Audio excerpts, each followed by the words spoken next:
Good evening, good morning, good afternoon. As you can see, I'm not at the monastery. I'm at where am I? Black Stag.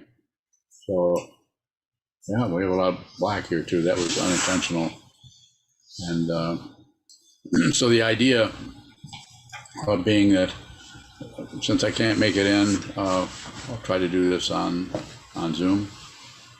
Basically, I'm in a chair that the shape of it keeps my back from flipping out of gear and causing me to yell at the top of my lungs. So you don't want to see that. And you might see it here, but we can shut off the screen, whereas I can't get out of the Zendo quick enough. But here I am. That's my story. That's my excuse. And also, we've got the title of the talk. Can everyone hear me? Raise your hand, please. Okay, good.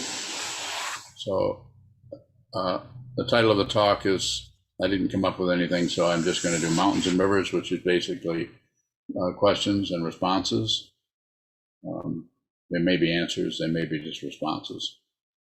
And I put the number 12 on there because I know I've done a lot of these, and I don't know how many I've done, but I thought, well, 12 is a nice number, so I used that number. There are nicer numbers, but 12 is okay. So that being said, we have some questions about meditation practice, shikantaza, or the Dharma, the teachings, or anything that I've talked about, or anything that you've been studying. Please come forward with that, and I'll try not to make too big of a mess of things.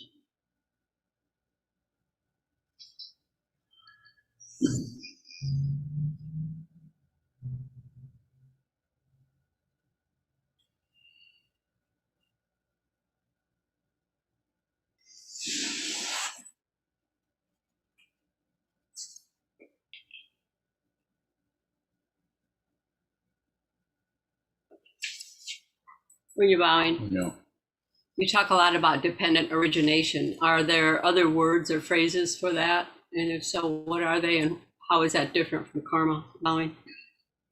karma is a word that in Sanskrit means action, so it's a cause and effect, cause and effect. Dependent origination is thought of that way, as lots of causes and lots of effects.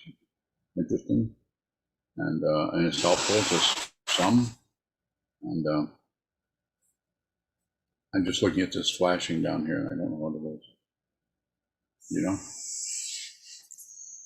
So the idea there is to help us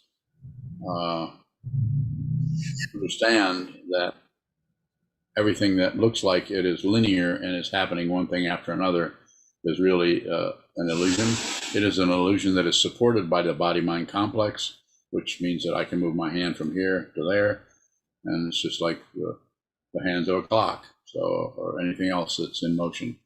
There's a now and a then, or now and next thing. So that illusion is powerful and is supported by everything. It's supported by everything all the time. You're supporting yourself. We need to be supportive of that and use that, but we do not need to be used by that. So this is what the spiritual path is about, is to see deeply into the nature of your mind, and the nature of what is fundamentally real, and see that everything that is occurring, coming and going, showing up and going away, is of course impermanence, because this is a provisional teaching. So to say something more specific about it would be Kobun's translation of the Heart Sutra. Mantra is one of the lines in there after he says, falling apart, falling apart, falling apart. What's falling apart is your idea of reality, your idea of yourself, your speculations, your understanding, your hope and fear is coming apart, and it can be terrifying. And at the end of that, he says, just before he says the last phrase, which is what I'm getting to, he says, nothing to do. So there's no call, there's nothing to do. You don't want anything. The Four Noble Truths are even beginning to fall apart, because there's no desire. There's no one desiring. There's no fulfillment. And And so the last part of it is everything all at once. So it's a way of using all at once the idea of time to having some pain, so you have to excuse me. The idea of using that time to help you see that nothing goes from here to there, like Dogen says in the 13th century. I can't do this anymore. I can't do it. I'm sorry. I'm sorry. I have to get up. I'm in extreme pain, so I'm going to have to get up.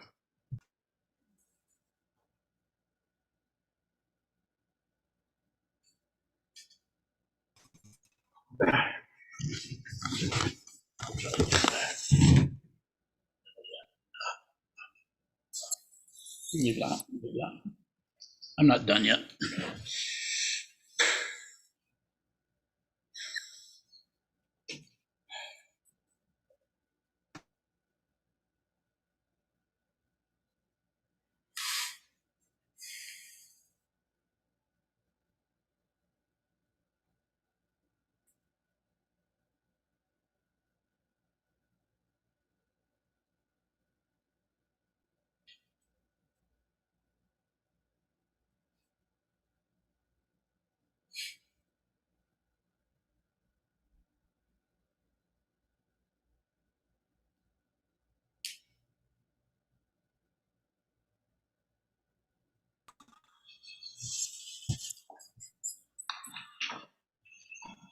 Well, I'm back, and I can't guarantee for how long, but sometimes if I get up and move around, the pain, as I said, is pretty intense, subsides. So if it's not going completely away, but it's backed off, I'll just do my best if you can put up with me, and I'll continue to respond to your questions. Everything all at once is basically saying the ultimate understanding specified in a relative way is that. There is nothing actually occurs, is what the 16th Karmapa said. Nothing happens.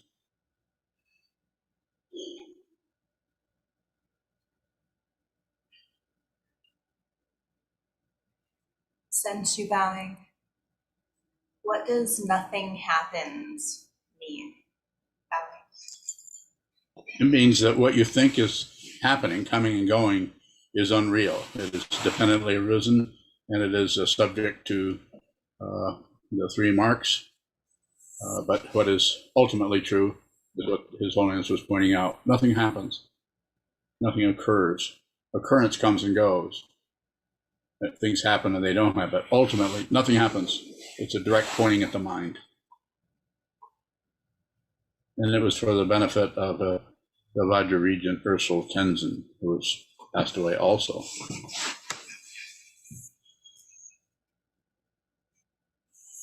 Further questions? You bowing? Yeah. What characterizes a life if nothing happens? Bowing. All the things that are happening in that life. Everything that's in the life is coming and going, constant change, constant iteration, reiteration, things coming and going. But it's impermanent. It won't last, and it's here in the present because of your sense fields and the situational very situation you're in is the illusion of being a living being, of being a separate being. It's an illusion. It's unreal. It's relatively real. It's relatively. Fire is hot, earth is hard, wind moves. There's relative reality everywhere. And if this was just going to be a certain thing like this that would go along and then you would die and that would be the end of the whole thing, then there wouldn't be much reason to even have a spiritual path. That it does not come to an end. Only what shows up comes to an end. What is fundamental doesn't show up, therefore it cannot terminate. Don't believe anything. Find out for yourself. I'm speaking out of what I see, not of what I know. I don't know if I ever knew anything, but whatever it is, it's gone. I only talk out of what I see. Further questions are good.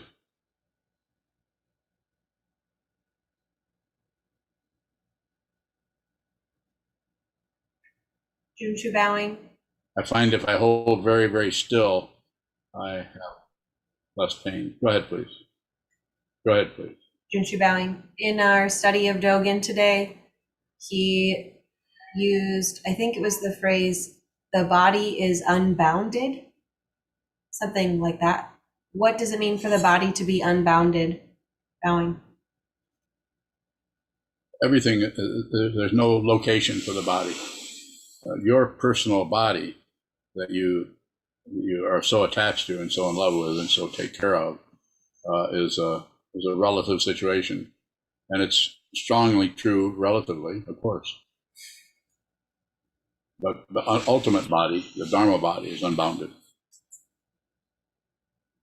This is the word. The word in Sanskrit is Dharmakaya, the body of truth.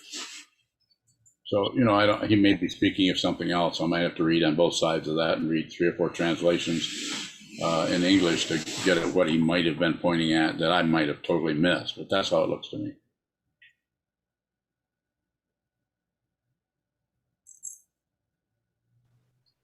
Carl bowing. How do you Yes, understand? Carl. How do you understand the pain you're experiencing now? Bowing. It's in the Dharma context, it's the pain of pain. The 3 types of pain are the pain of alternation, and the pain of the composite. This is the pain of pain. Everyone experiences this. And it's just when you have a bunch of nerve endings that are very sensitive to where the food supply is and how to get shelter and how to protect your family. You have all this sensitivity. Those sense fields and those sensory that sensitivity in all the senses, not only the body but all over the place. Sense in the mind. They're sensitive to all kinds of polarities. So it's pain. It's straightforward pain. It hangs around for a while, it goes away, and it comes back. And pain and pleasure are different, but they're also very much alike. Same nerve endings. Same nerve endings that are abraded by pain.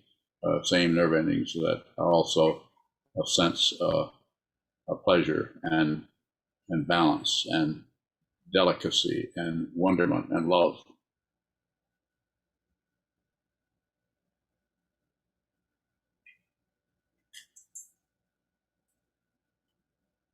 Sokuzan bowing. In other words, it hurts. Bring forward. Go ahead, Sokuzan. There's a question from Kelly in the chat box. When children Yes, are Kelly. afraid of their own bodies after abuse, what can we say or do? Could you repeat? I missed part of it. When children are afraid of their own bodies after abuse, what can we say or do? Wow, what a question. So, I mean, I'd love to give you a wonderful solution to that, Kelly. But as you know, it's so, in your own work, it's so situational. It depends on the child, the age, the situation, what the abuse happened, how that happened, who did it, who brought about the abuse. And one of the things I know that you're tuned into is restorative justice, that kind of thing. I think that if there is some kind of way of bringing, if there is an abuser, bringing that person together with the child and having some kind of understanding about it. And that may show up so many different ways. So I think the worst thing we can do is to not only punish the abuser, I think that's a misunderstanding, it's a terrible one, but also to treat the child as if there's something wrong with them, that something has to be fixed. It's all over the place. But so I think strong communication, just a lot of communication about everything, anything, education, in the sense that it depends on if the child is 4 or 5 years old, then you stay in that particular area. But a lot of communication and not much in the way of fixing anything, or so a lot of if there's a lot of production as far as the child, if they talk a lot of listening. If they're not saying much, then very, very gentle questioning, which may take a while. I'd be happy to talk to you more about that if person to person next time we have an interview. If you'd like.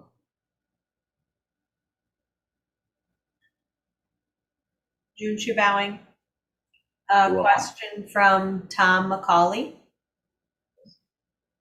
He asks, what do you think about a student working with more than one teacher? How necessary was it for you to have two teachers? So I'm highly opinionated in this area, you might say. I say one teacher at a time.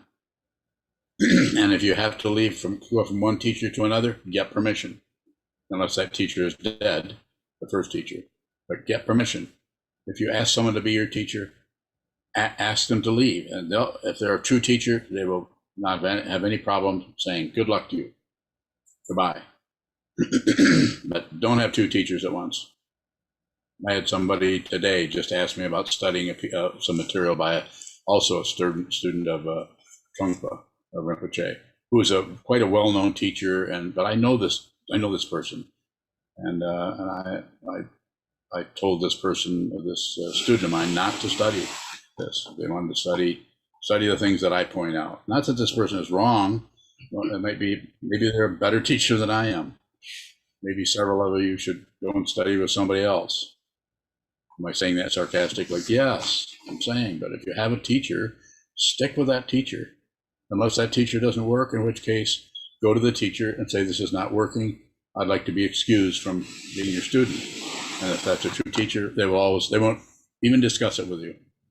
They'll say, you have my blessing.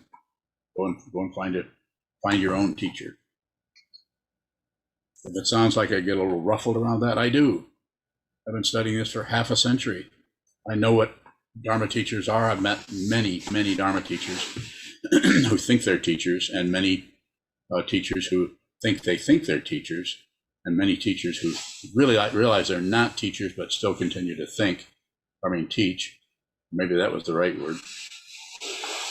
And then there's a few teachers who are true teachers. Not many.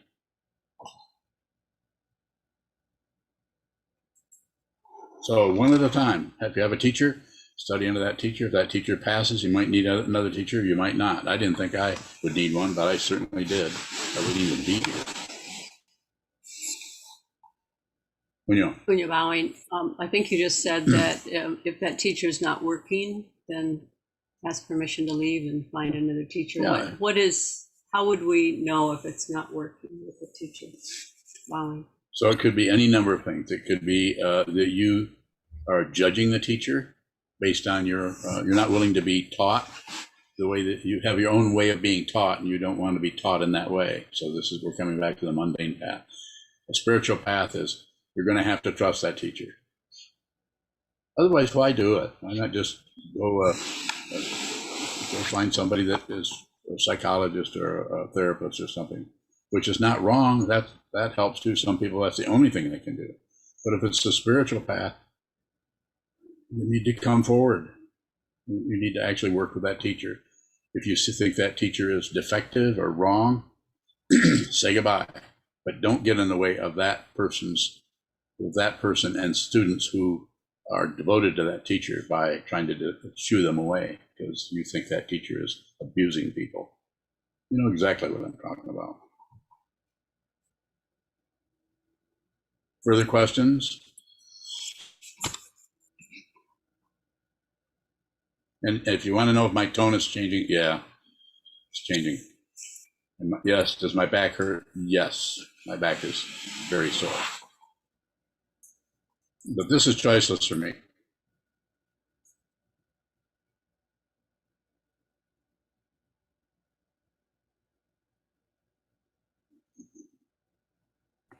Sokuzan bowing. Yes, Sokuzan. Does reading the books written by other teachers interfere with your teaching, bowing? It depends on who it is. Some teachers talk about this in a completely different way. So this is why I say I've got 50 different volumes I recommend. So if you're going to study this, you want to study Tantra, you have tons of books on Tantrism. There's all kinds of books on Buddhist Tantra. But studying with a particular teacher, who teaches a totally different way, who will tell you that you can't attain enlightenment and practicing shikantaza, I don't think that's a good idea to study that teacher. That being said, if you feel otherwise, then I probably am not going to argue with you. I would say go ahead and study them if that's what you want to do. It's difficult enough to respond to the questions that come out of this situation. It's difficult enough to do that, to also respond to questions out of books I have not read, or and the particular teacher you're referring to is I have read that person's books, both of them. I'm familiar with them. Sokuzan bowing. Yes. Would you Yes. call yourself a Tantra teacher, a Mahayana teacher? What kind of teacher would you define yourself as, bowing? Yeah. What do you call me? What do you think I am? Sokuzan? Good enough. I don't need a title. I don't need I don't need to be a tantric teacher or a Zen teacher or any kind of, I don't need any kind of tag on there. So if you ask me if I'm teaching Tantra, I would say absolutely. As I understand it. Now, this doesn't mean that lamas or His Holiness the 17th Karmapa is going to agree with me, but I'm not looking for agreement. What am I looking to do? I'm looking to help people, if I can, work with their minds. Tantra just means continuity. It's not some kind of bizarre thing out of Tibet. I mean, it is, but it's not just that. More? Thank you. No, thank you. Bowing. And of course, Mahayana this is a Mahayana tradition, and of course we're all Mahayana monks in the Zen tradition, Soto Zen tradition. So, further questions?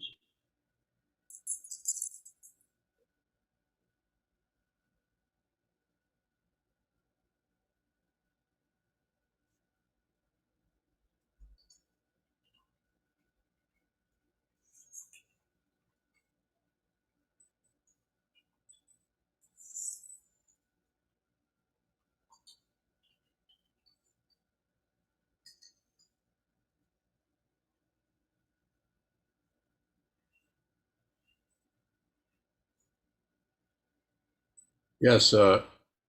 Can somebody read that? I think Kelly wants a copy of the book list.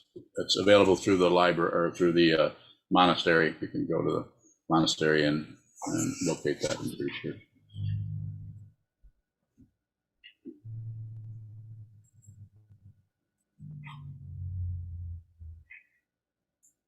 Jews unbowing. How can I relate to what's in front of me when I'm constantly steamrolling through everything with my ideas of how things should be? That's how it's done. Just observe the ideas of steamrolling through everything. You just stated it. What I'm hearing here, what you're hearing, possibly or saying, is a bunch of problems, steamrolling. But what I'm hearing is a description coming out of your awareness. So awareness has the priority, not the conclusions showing up in the awareness. Stay with the awareness. Keep some allegiance to that.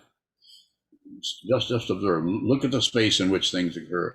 Trust the space, not the itemization that comes up with steamrolling or this or that. Steamrolling may work as some kind of identification, but the ego mind, if you're using that, the ego mind will get a hold of that, and then will blame you. Then you blame yourself for steamrolling, and then you try to stop steamrolling. It's a misunderstanding. You don't have to control anything. You just have to see what is real.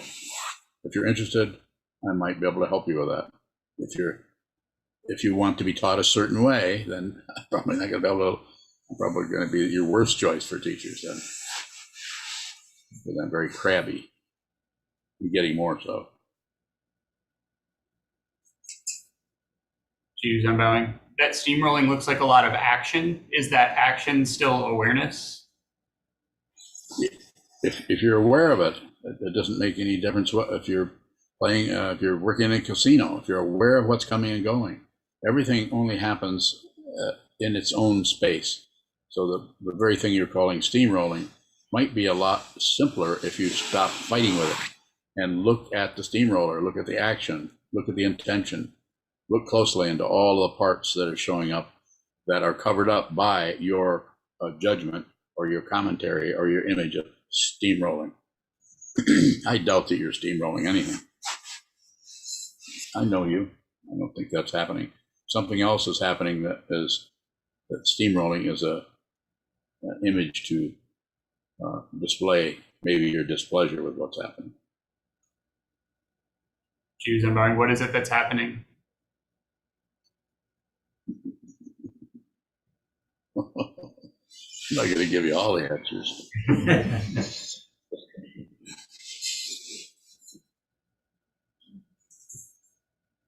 Look closely, you'll see.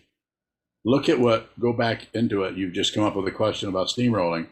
That's a great question, but I'm saying go back and look at that steamroller.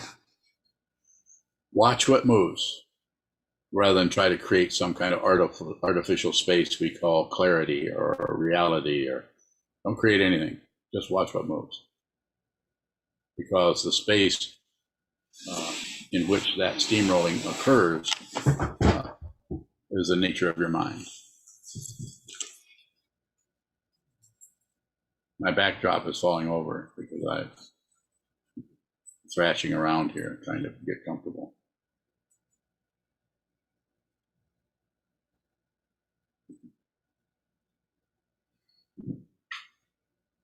Okay, I'm feeling a little better now, so if you want to ask me some more questions, I'll try to be nicer.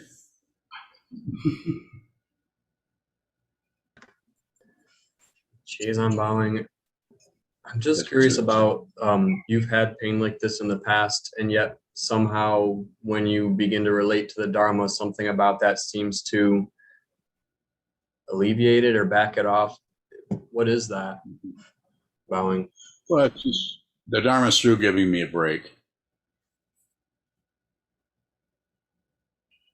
So now it's showing up right in the middle of it. And also I'm old. My body's disintegrating. So, and it's showing up in different ways. And also there's a lot more happening as far as Dharma teaching or classes and so on. A lot more is happening in that regard. And just like now, I shut off the computer, or we closed it down, and I got up and moved around a little bit and dealt with the pain and the difficulty, because it's a nerve that's shut down in the vertebrae. And so it's not some simple mosquito bite. It's really intense when it's there. And when it's not there, it softens right up. I found that, because I just had this a year ago, I found that I could do that. I could move around and make it actually walk into the pain, just do something that's even more painful. And if somehow that has some kind of a breakthrough, and then I come back and I sit back down. So everything is the Dharma, even the pain is the Dharma. So I've never stopped being a student since I met the Vidyadhara, Trungpa Rinpoche. Never stopped. That doesn't mean I'm a great student, but do what I can. But as far as what you're saying, I don't know. It's kind of seemed kind of coincidental. It seemed like when I went to New York, it seemed like everything would just, if it was time to teach, my pain would go away. I'd teach, and the pain would start up again. That's happened somewhat in here lately also.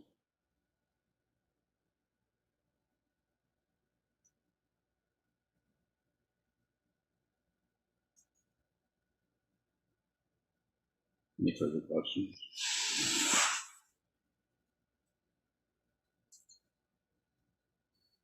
June Bowing.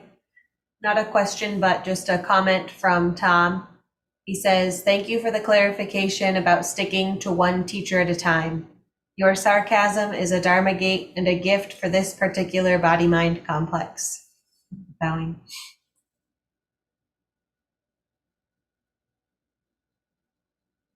You're welcome.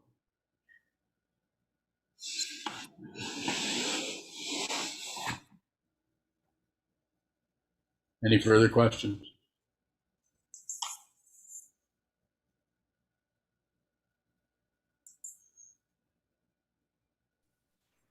Mo bowing.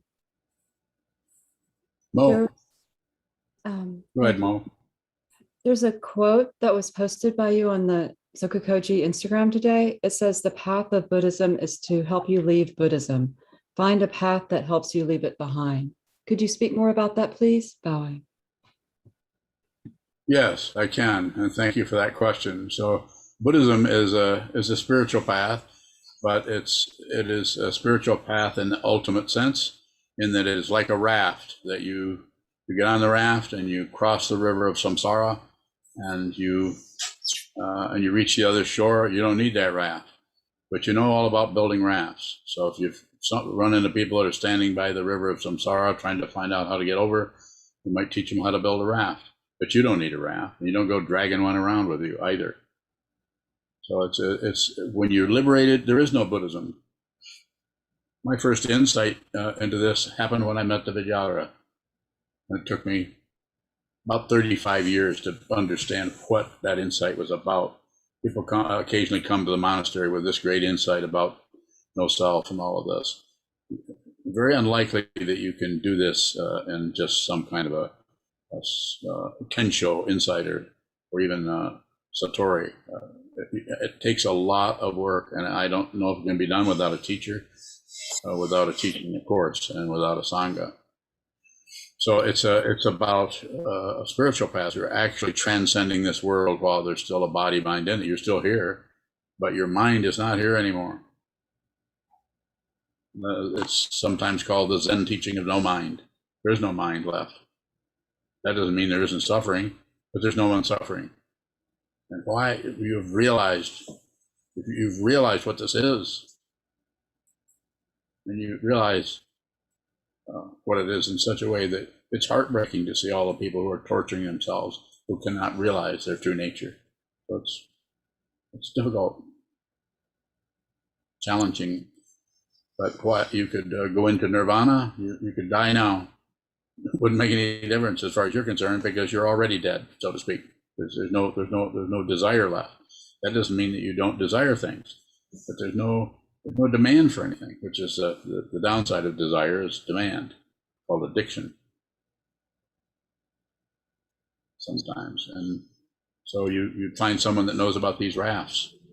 You learn how to build the raft, and that person, if they're a true teacher, they will look at you, smell your armpits, look in your eyeballs, and see what you're dealing with, and they'll give you directions to you as I received. They don't give you a blanket teaching. Everybody has to do thousands of prostrations. Everybody has to visualize this or that, or millions of this and millions of that. I've done all those. Well, not all of them, because there's too many of them. I'm quite lazy. But I've done a lot of that, so I would know what it was. I don't want to step away from something without knowing what it is. I'm not against it. I would say go do it. Find a lama that will teach you that and study that. But if you're a student of mine, sit down, hold still, watch the movement of the mind, and realize your true nature. You can do it. Hey, John, you have a question? John? I do. Thank you. So Certainly. you and I got connected at the same time with the same teacher a long time ago. Yes. What do you think kept you on the raft?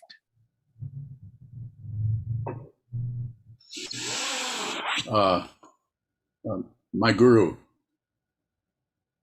Trungpa. And in what respect? I couldn't do anything. I couldn't do anything else but do what he said. What he was teaching, he didn't tell me to run down to Liquor Mart and get him a bottle of sake. So I wasn't that close to him. So, but I basically did the practices as far as I could. I didn't do all of them, but I did quite a few. I did those, and I studied all the material he told me to study, and I studied his teachings over and over and over, and I tried to help other people study his teachings, which I'm still doing. Every Tuesday night we study his one of his most important books is Cutting Through Spiritual Materialism, and the way he talks about spiritual path cuts through it cuts through spiritual materialism, and it reveals that in a fundamental way that if someone is interested in the spiritual path, very helpful teachings there. What caused you to stick with him, John?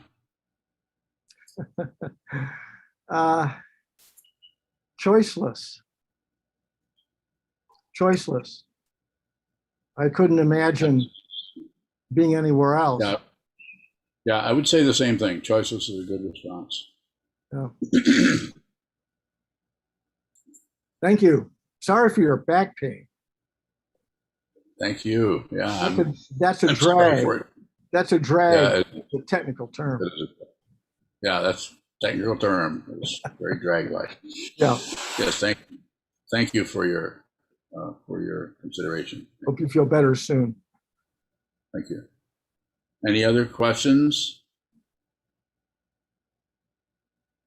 Junshu bowing. There's a question from Lydia, who I think is in Indiana. I have a very good relationship with my father, but he struggles with an extreme alcohol addiction. He drinks to deal with grief and pain. I love him and I want to help. Do you have any advice?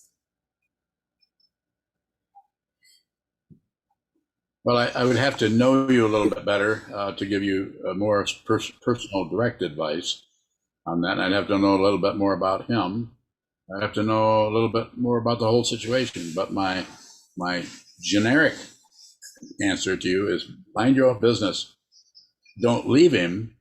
Make sure you're in his sight or you see him a lot, but no comments, no criticism. That is his business. It's his alcoholism, not yours. So, because if you step into his situation at all, his mind, the way minds work, he will begin to use you as a way to continue to keep drinking. If you think I'm kidding you, well, I'm not kidding you. But less is better. Meet him where he's at, and that if meet him not being drunk, but meet him where he's at. Meet him where he's at. He just wants his daughter. He doesn't want someone correcting him or fixing him or turning him around, even if he says so. If you've listened to these talks much, you might have heard something I say sometimes to people to give them a little bit of relief from their difficulty in relationships, no matter what they are, and that's the 90-10 rule. Listen 90% of the time, talk 10. And of course, no one can quite do that, but if you start listening more, you'll find that you're going to hear things you hadn't heard before from your dad. And I wish you well. That's I was raised by a couple of alcoholics, so I have a little bit of an idea what that is.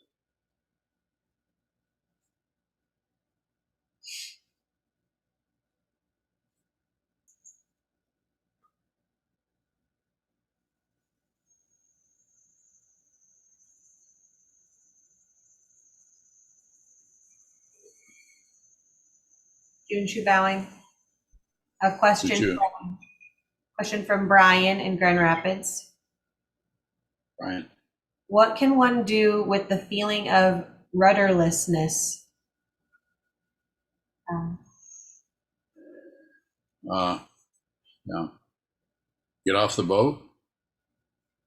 Get another boat. So, not knowing which way to go. Look at what you're doing. You're listening to a Dharma talk by a Dharma teacher with a Sangha, a community of people, and some of these people have been meditating for some of them longer than I have. Been meditating for a long period of time, and some of them are fairly new. Endeavoring to train their mind. So the downside of rudderlessness is just the feeling of being lost, but the upside of that is there's some truth in that. There's a powerful message in that for you personally, and this is why I would emphasize, whether you study in this situation or in any situation, if you're studying Buddhism, train your mind. Don't let another good day go by without sitting down for 10, 20 minutes, an hour, whatever. Hold still, watch the movement in the mind. And if you want to, if you have a lot of difficulty, you can watch the breath come and go, but don't fasten on it. So you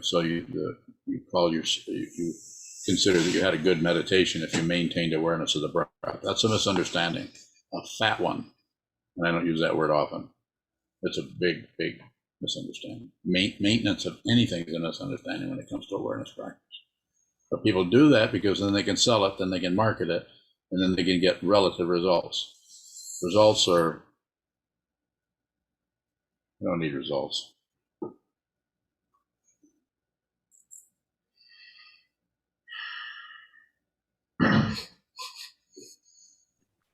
Andy Bowing, Andy, what does it mean to trust the space, Bowing?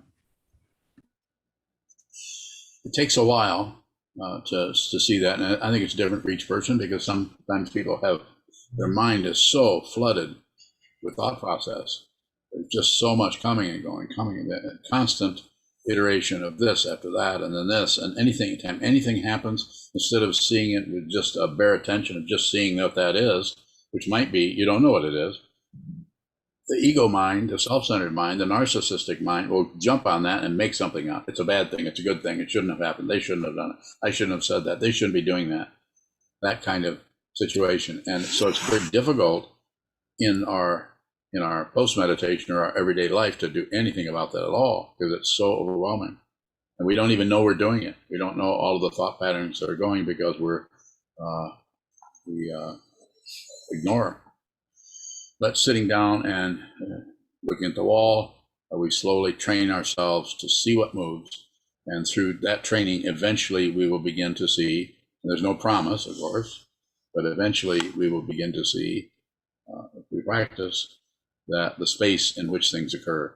You'll be able to understand what that is. You won't actually see the space, but you'll see the thoughts arise, and you'll see that which in which the thoughts arise is an open dimension called consciousness, and it belongs to no one. And that's what I'm encouraging people to do. Begin to trust the space in which things occur, because that is not your Buddha nature, but that's not far away from it. That's the path. It's still path. It's not fruition. Fruition is you won't know anything. You won't know where to go. You'll be like the rudderless question a moment ago. You won't care if it's a rudder or not. You won't be concerned about relative truth anymore. This doesn't mean you take your eyes off of it. This doesn't mean you take a stick away from somebody who's beating a dog. And maybe beat them with it. So you operate situationally, and you're so clear and so confident about this that your actions sometimes are outrageous. And so I'm not saying I'm outrageous. I'm just an old man living in Michigan.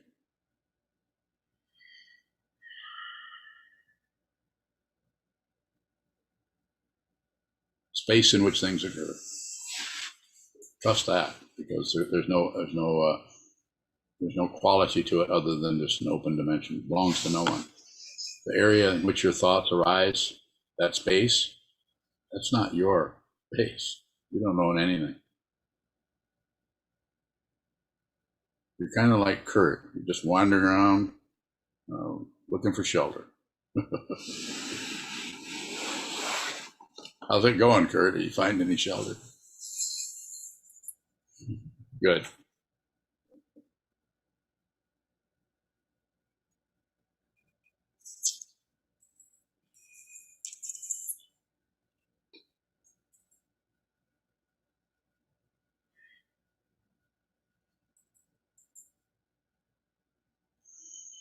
Any further questions?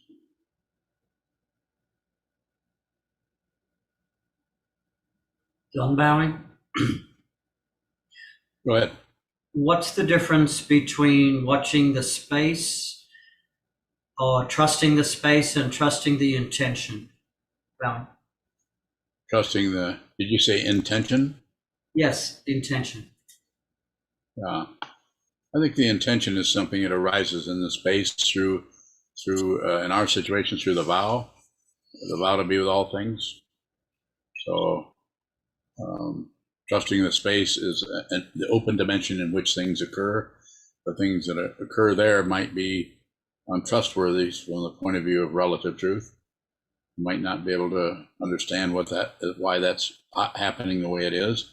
But if there's a lot of space there that you trust, then that situation that arises can change or morph or do whatever it needs to do in order for you to get a better idea of how to respond to it, if at all. So the intention is about your intention to see that, your intention to see what is true, to see the space. And how do you see the space? See what is arising in it, because if there's nothing arising in it, there's no space.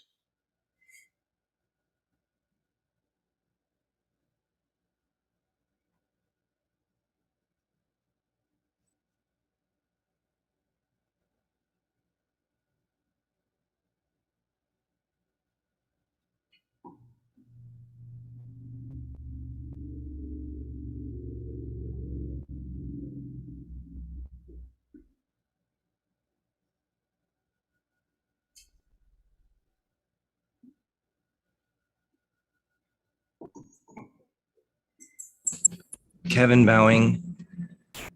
Kevin. If there's no space, what is there? Bowing. Space.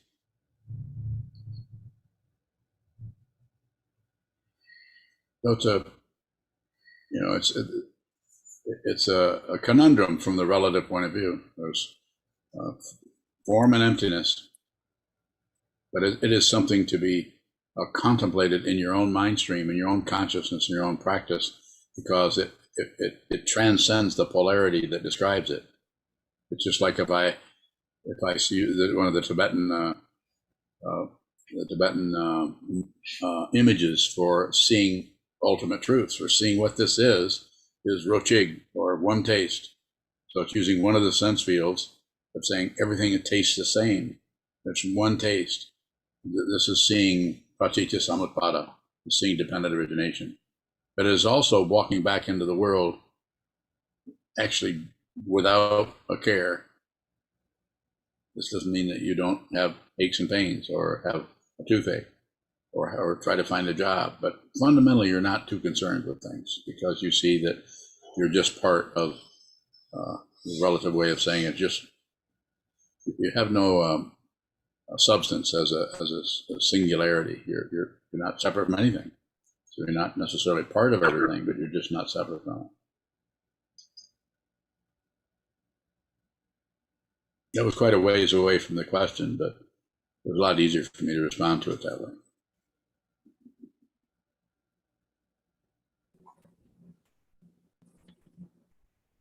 Kevin bowing. Yes, Kevin.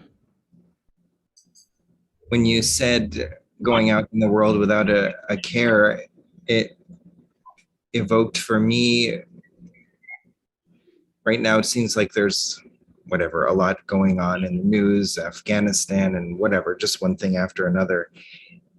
And I wonder how one relates to that when after a while, whatever, I just feel like I start to feel nothing about it. And I try to look at it and be aware. And yet a lot of people are getting mobile and activating and sending out emails about resources and how to help. And I feel like I'm falling away from all of that. And I don't know how to relate as someone on the bodhisattva path with crisis when I don't feel anything. Bowing. Yeah, I would trust the space in your mind. Helping people, going out and and joining in and going to Haiti or someplace like that, or try to help people, is not incorrect. You could also do that. But if you, as someone who's been training their mind for years, if you don't feel magnetized into doing that, then it's just not, it's not for you to do. So there are other ways that you can, one of the best things you can do for others is to train your mind so that any aggression that is coming up in this lifetime isn't spewed out on the world and blamed on others. So you're responsible for your emotions. This doesn't mean they're going to go away. You might have to live the rest of your life without a care in the world. And that includes all the stuff that is still rumbling around looking for a self in your mind stream.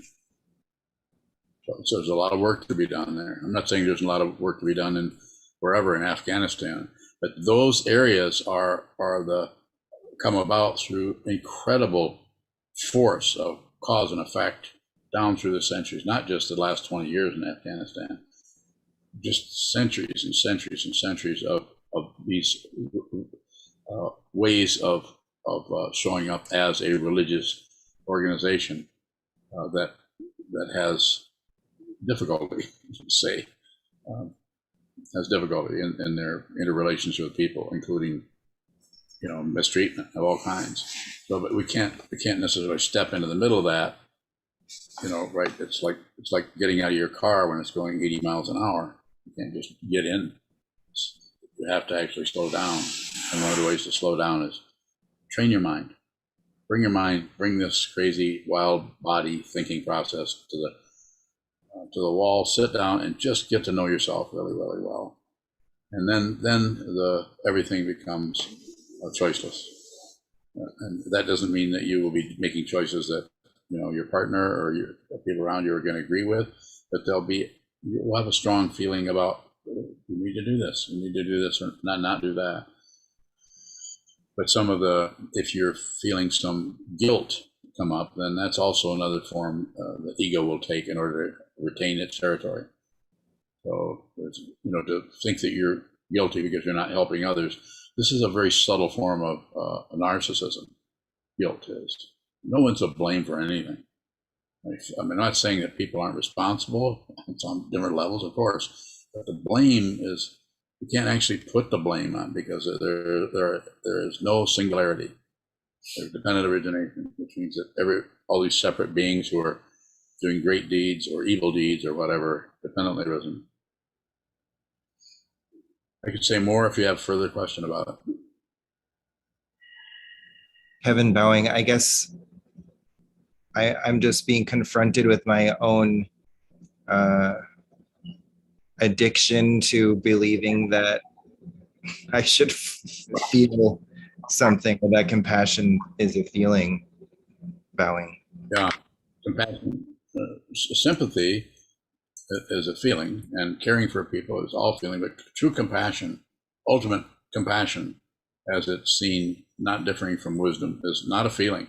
It is incredibly direct understanding of the nature of reality, and seeing that aspects of this reality are confused, and they might need some help, but it's always done out of respect rather than out of some kind of control.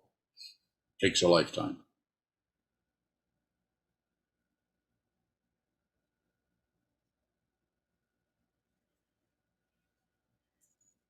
Junshu bowing.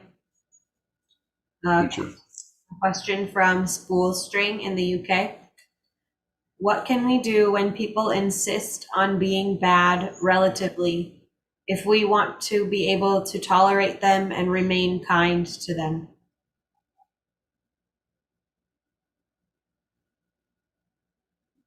Well, simply put, without knowing all the particulars, I'd say stay away from them. Don't you just if you're rubbing up against them, trying to get to be a good person to bad people, shall we say, a good partner or a good support or whatever it may be, this is about your own self-centeredness. And you already know this. You wouldn't even be on here if you didn't already know that. So train your mind. Keep your distance from those people, unless causes and conditions, a relative or something like that may bring you into that milieu where you just can't get out of it. And in that case, no comment. Don't agree, don't disagree. You could listen, but I wouldn't get involved with it. And train your mind. Spend a lot of time on the cushion, on the floor, on the chair, not much moving except the mind stream, and watch the movement of the mind stream. Whether you think of yourself as a Buddhist or not, you may need that kind of a structure, you may not. I don't.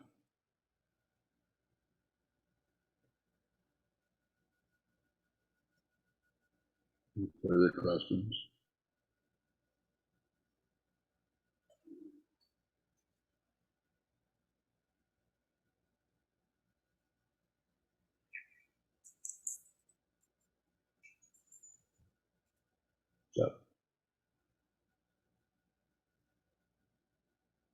Well, I'm not having any pain right now, so this must be helping me.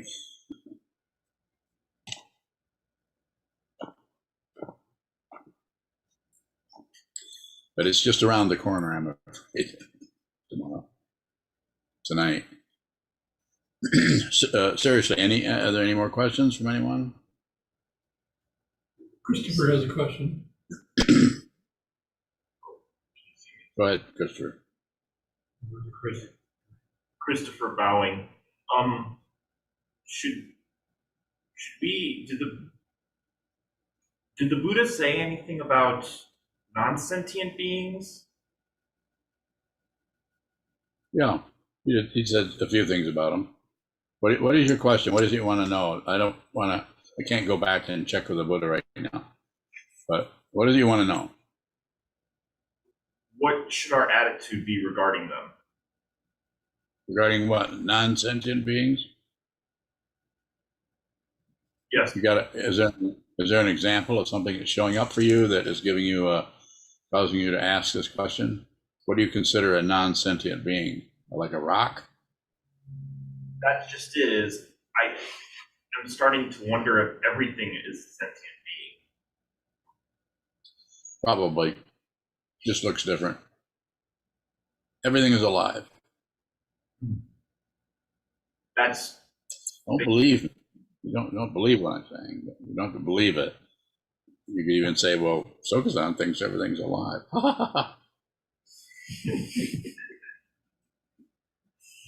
But that's what I've been coming to the conclusion of. Also, Christopher, you agree with me? Yes. I mean, I thought I came up with that idea first, but.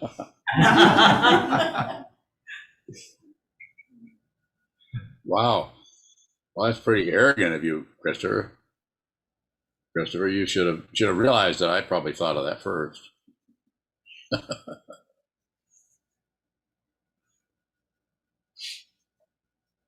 Yeah, that idea's been around for a while, but it's not something you necessarily believe in. It's something you begin to see that everything is that nothing is separate. So that is a relative way of talking about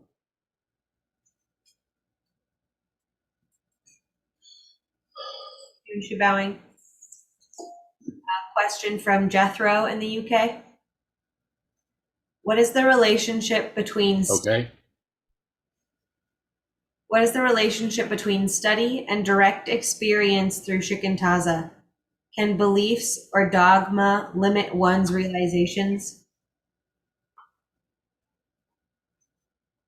Well, it depends on how you study. If you're studying so that everybody agrees on what the study means, then you could have some trouble there. So if you're indoctrinated into a path where you have to do it a certain way, or you're wrong, or you're not going to succeed, or something like that, so that can become difficult. There's all kinds of lineages of Buddhism that disagree with each other. It's been going on for centuries. The downside is that is they disagree, but the upside is that's why they're all here, because of the struggle between them causes them to persist. But as far as interfering with your shikantaza, if you just hold still and just receive, over time, that tends to cut through things, tends to cut through your belief in everything, belief in a solid self, belief in a solid other, and even a belief in dogma.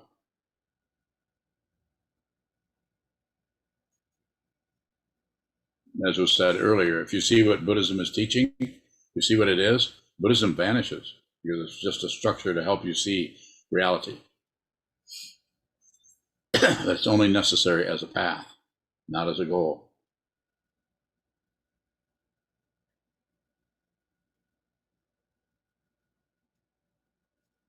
Jun Bowing. Another question from Spoolstring. Is there a quick way to shrink anger when it rises? I live with my elderly parents because I decided to help them. No one else can. I suffer a great deal of abuse. What was that? Is there a way to do what? Is there a way to shrink anger when it rises? I don't know. Here again, it's very situational. It's possible if you have a strong sitting practice, which I presume you do, then staying in your sense fields. If you start to get angry at your I think you said your parents or was it parents or grandparents or something, you get angry at them, which it sounds like that's what's happening, then just, if you can, if it's a situation you can't get out of, I would say, first of all, I'd say get out of there. But if you can, if you're somehow tied into it, then just less is better. Don't enter into arguments or agreements, disagreements with them. Listen a lot.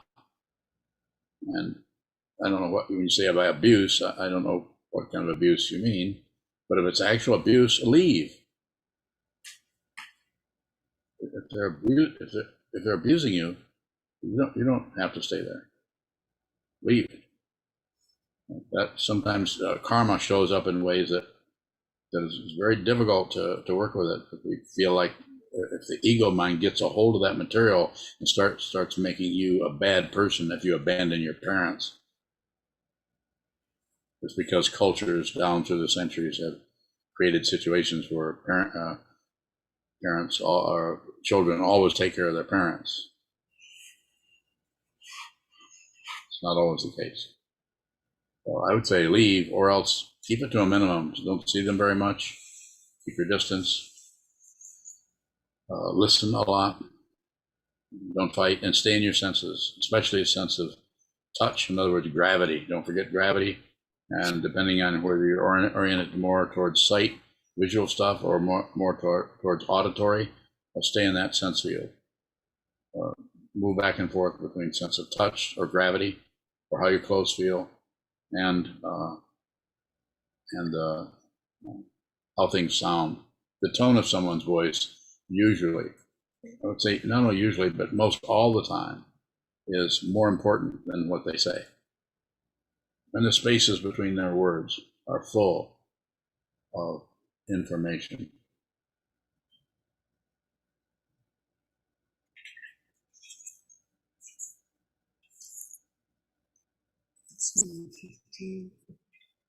Did you want to take a final question? I'll take a final question. If you have one.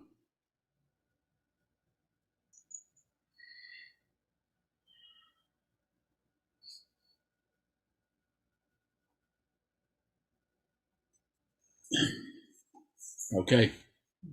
Dedicate the merit. You can dedicate the merit from the monastery.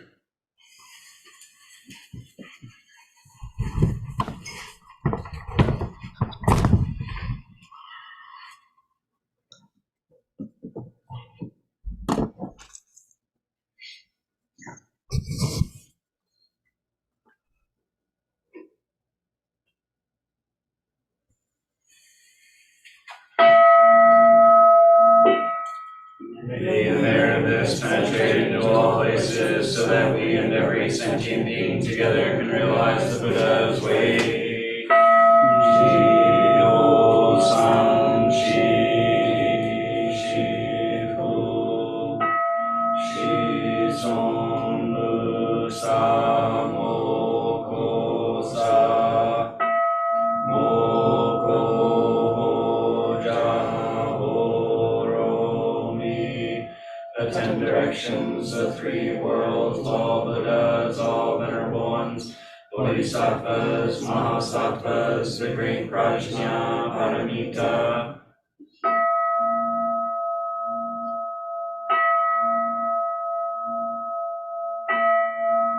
O Buddhas and Bodhisattvas of the 10 directions and the 3 times, please hear us. Please come down out of the light to protect Sokuzan Buddhist Temple Monastery, our Sangha, families, friends, and visitors. Heal everyone who is unhappy, sick, or suffering, and fill them with light.